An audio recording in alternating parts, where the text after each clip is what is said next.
Hello everyone, this side Piyush. NEET 2026 में मेरे marks 689 थे एंड री नीट 2026 में मेरे मार्क्स 614 थे, जिसमें मेरे रैंक 6255 है। और नीट 2026 में मेरे बायो में मार्क्स 360 आउट ऑफ 360 थे, जबकि री नीट 2026 में मेरे बायो में मार्क्स 350 आउट ऑफ 360 हैं। तो सबसे पहले मैं इस वीडियो में आपसे बात करने वाला हूँ मैंने बायो को किस तरह से पढ़ा था और आपको बायो को किस तरह से पढ़ना चाहिए ताकि आपका भी स्कोर 360/360 आ सके। बायो का पढ़ने का सही तरीका क्या होता है। वीडियो का पार्ट 1 थ्योरी, बायो के थ्योरी को किस तरह से हैंडल करना होता है। तो मैं अपने नीट के प्रिपरेशन के दौरान मैं बायो की थ्योरी को किस तरह से हैंडल करता था वो मैं आपको बतलाने वाला हूँ। तो सबसे पहले जब मैं क्लास जाया करता था तो सर जो बातें बोला करते थे मैं वक्त बहुत ध्यानपूर्वक उसे सुना करता था। सुनने से अधिकांश बातें याद हो जाती हैं। और जब सर क्लास में नोट्स बनवाते हैं तो उन सारी बातों को मैं प्रॉपर नोट्स में लिखा करता था। कुछ ऐसी भी बातें जो सर नोट्स में नहीं लिखवाते हैं बट बोल दिया करते हैं, उसे भी मैं कुछ वैसी बातें लगती थी जो मुझे याद नहीं हो पाएगा उस समय, या फिर कुछ ऐसी बातें जो मुझे लगता था कि ये इंपॉर्टेंट है और सर नोट्स में से नहीं लिखवा रहे हैं, उन बातों को मैं अपने नोट्स के ऊपर लिख लिया करता था। अधिकांश बातें तो मुझे समझ में आ जाती थी, मुझे ऐसा लगता था कि हाँ ये मुझे दिमाग में ये बातें फिट हो गया, लेकिन कुछ बातें नहीं होता था, उसे मैं अपने कॉपी के जो ऊपर स्पेस होता है उसमें मैं लिख लिया करता था। और उसके बाद मैं घर पे आकर के नोट्स को डे 1 से पढ़ा करता था। डे 1 से पढ़ने का मतलब क्या, तो सबसे पहले जब आप घर पे आएँ किसी भी chapter, as example human health and disease यदि आपके क्लास में चल रहा है, डे 1 कहने का मतलब ये कि जब उसका लेक्चर 1 पढ़ाया हुआ तो उसका नोट्स को आकर के मैं लेक्चर 1 को मैंने बहुत बढ़िया से पढ़ लिया। उसके बाद जब लेक्चर 2 हुआ तो मैं लेक्चर 1 में पढ़ाया गया था उसमें जो नोट्स था उसे मैं फिर से पढ़ता था। इस बार मैं उसे कम टाइम दिया करता था, लाइक 5 मिनट में 5 से 10 मिनट में पूरा लेक्चर 1 के नोट्स को पढ़ लिया। फिर लेक्चर 2 के नोट्स को आराम से 20 से 25 मिनट में पढ़ा।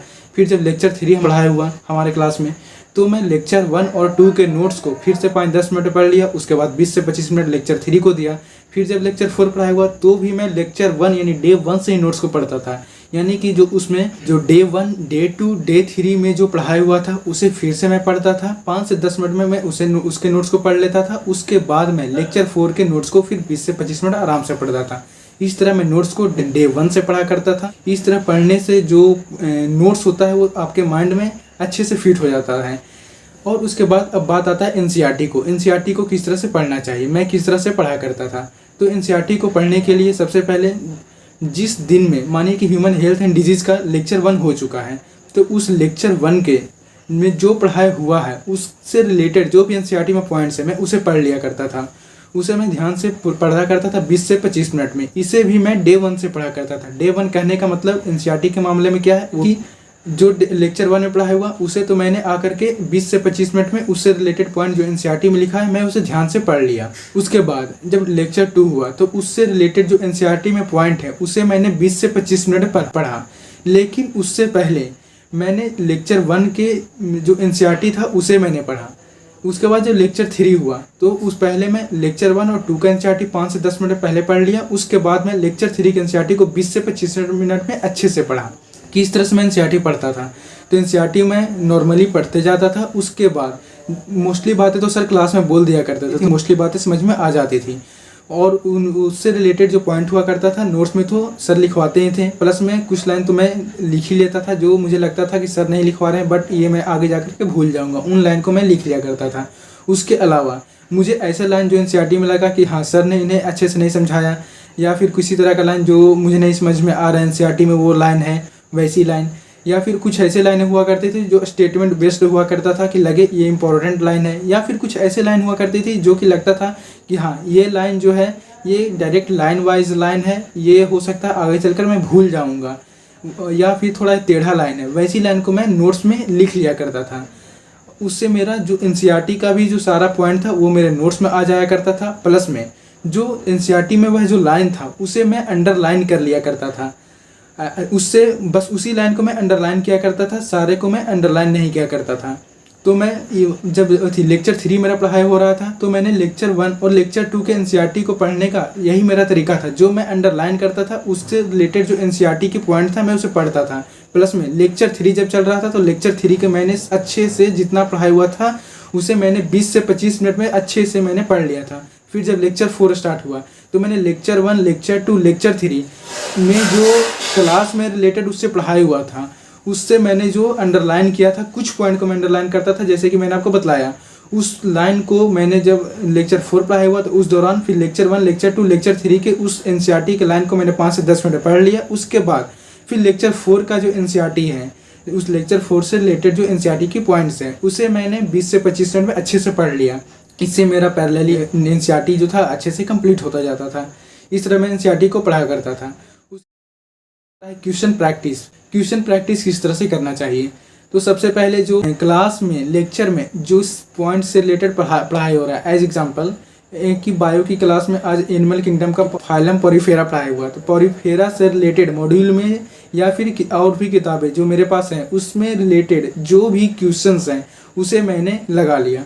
अगले दिन एग्जांपल फाइलम सिलेंट्रेटा चल रहा है, तो सिलेंट्रेटा से रिलेटेड जितने भी क्वेश्चंस हैं मैंने उसे लगा लिया। उस तरह मैं क्वेश्चन प्रैक्टिस भी किया करता था। उसके बाद बात आता है कि कितने क्वेश्चन को प्रैक्टिस करना चाहिए, कितना क्वेश्चन प्रैक्टिस करना चाहिए ऑन एन एवरेज पर चैप्टर फॉर बायो के लिए मैं लगभग पर चैप्टर 250 क्वेश्चन का प्रैक्टिस किया करता था। कि कोई चैप्टर बड़ा हुआ करता था उसे मैं 300 350 क्वेश्चन बना लिया करता था। जैसे कि एनिमल किंगडम ये एक बड़ा चैप्टर था, तो उसके लिए थोड़ा सा ज़्यादा क्वेश्चन प्रैक्टिस 300 से 350। कुछ लोकोमोशन एंड मूवमेंट छोटा चैप्टर था, तो उसके लिए मैं लगभग 150 क्वेश्चन भी प्रैक्टिस कर लिया करता था। यानी कि ऑन एवरेज 250 क्वेश्चन की मैं प्रैक्टिस किया करता था। आई थिंक इतना क्वेश्चन का प्रैक्टिस करना ऑन एवरेज 250 क्वेश्चन पर चैप्टर ये सफिशियंट है बायो के लिए। वीडियो का पार्ट 3, एनालाइजिंग मिस्टेक। जब टेस्ट हुआ करता था लाइक 15 दिन पे, लाइक 30 डेज पे, तो जब 15 दिन में जो टेस्ट हुआ करता था उसमें जो टेस्ट का पोर्शन था, जो सिलेबस आने को रहता था, उससे रिलेटेड जो भी चैप्टर्स हुआ करते थे, उस चैप्टर का सबसे पहले मैं टेस्ट से पहले सारा नोट्स अच्छा से पढ़ लेता था, क्योंकि मैंने बतलाया कि नोट्स में मैंने एनसीईआरटी के भी पॉइंट को इंक्लूड कर रखा था। उसके बाद एनसीईआरटी में जो मैंने अंडरलाइन किया था, हालांकि मैंने उसे नोट्स में इंक्लूड कर रखा था, फिर भी नोट्स तो मैंने टेस्ट से पहले पढ़ाई। उसके बाद एनसीईआरटी में मैंने अंडरलाइन पॉइंट को भी एक बार टेस्ट से पहले पढ़ लिया। जितने सिलेबस आ रहा है, जो भी चैप्टर आ रहा है, उन सारे चैप्टर को मैंने नोट्स और एनसीईआरटी भी पढ़ लिया। उसके बाद जब टेस्ट हुआ करता था, टेस्ट के बाद एनालाइजिंग मिस्टेक्स के लिए सबसे पहले जो 3 घंटे का हमारा टेस्ट हुआ, 3 घंटे 15 मिनट जो भी टेस्ट हुआ, उसके बाद रूम पे आने के बाद अच्छे से सारे क्वेश्चंस को मैं एनालिसिस करता था। सारे क्वेश्चंस करने का मतलब जो मुझसे गलत हुए, जो मुझसे सही हुए, दोनों क्वेश्चंस का मैं एनालिसिस करता था। सबसे पहले मैं जो क्वेश्चंस मेरे सही हुए मैं उसे एनालिसिस करता था, एक और ऊपर से देख लिया करता था, हाँ ये क्वेश्चन है, इसका आंसर ये है। उस तरह से मैं उसे एक बार अच्छे से एनालिसिस कर लिया करता था ताकि माइंड में वो अच्छे से फिट हो जाए। उसके बाद जो मेरे क्वेश्चन गलत हुए उसे मैं पहले बिना आंसर देखे खुद से उसे प्रैक्टिस करने का प्रयास करता था, यानी कि फिर से उसे बनाने का प्रयास करता था। कुछ क्वेश्चंस बन जाते थे, कुछ क्वेश्चंस नहीं बनते थे। जो नहीं बनते थे उसे मैं अच्छे से देखता था, गूगल वगैरह से, सर से पूछे, नोट से देखे, एनसीईआरटी से देखे, इस तरह मैं उसे अच्छे से देखता था। उसके बाद उससे रिलेटेड पॉइंट जो एनसीईआरटी में है, उससे रिलेटेड टॉपिक जो एनसीईआरटी में था, एज एग्जांपल मेरा कोई क्वेश्चन पोरीफेरा से गलत हुआ तो मैं फिर एनसीईआरटी से और नोट्स से पोरीफेरा को अच्छे से पढ़ता था। यानी कि जो पोरीफेरा का जो पार्ट है नोट्स में, उसे मैंने अच्छे से पढ़ा। उसके बाद जो एनसीईआरटी में पोरीफेरा में जितना पार्ट है, मैं सिर्फ अंडरलाइन की बात नहीं कर रहा हूँ, जितना पार्ट है मैंने उसे फिर से एनसीईआरटी में भी पढ़ा। उसके बाद एनसीईआरटी में मुझे ऐसा लगा कि हाँ नोट्स से कुछ अलग लाइन देखने को मुझे मिल रहा है, उसे मैंने फिर से अंडरलाइन कर लिया।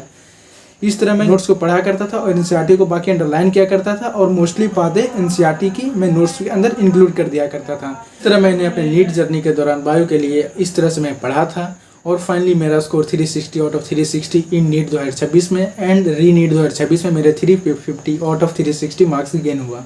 इस तरह यदि आप भी पढ़ते हैं, अच्छे से नोट्स को पढ़ते हैं, सर जो क्लास में पढ़ा रहे हैं आप उसे ध्यानपूर्वक कंसंट्रेटेड मोड में सुनते हैं, उसके बाद नोट्स को आकर के डे 1 से पढ़ते हैं, एनसीईआरटी को मैंने जिस तरह से अंडरलाइन करने को बतलाया उस तरह से आप अंडरलाइन करते हैं और उसे भी डे 1 से पढ़ते हैं, एंड क्वेश्चन प्रैक्टिस करते हैं। एंड जिस तरह मैं टेस्ट से पहले सारे चैप्टर जो टेस्ट में आने वाले हैं उसे एनसीईआरटी और नोट्स से अच्छे से पढ़ लिया करता था। यदि आप उस तरह करते हैं, प्लस में अच्छे से एनालाइजिंग मिस्टेक्स करते हैं, यानी कि मिस्टेक्स को एनालिसिस करते हैं। यहाँ पे इसका मतलब सिर्फ मिस्टेक्स को एनालिसिस करना ही नहीं है, जो क्वेश्चन हमारे सही हुए और जो क्वेश्चन हमारे गलत हुए, उन दोनों तरह के मिस्टेक्स को, उन दोनों तरह की प्रॉब्लम, उन दोनों तरह के क्वेश्चंस को आप यदि फिर से अच्छे से एनालिसिस करते हैं, उस तरह आप टेस्ट को एनालिसिस करते हैं, तो आप भी एक बेटर स्कोर गेन कर सकते हैं, लाइक मी।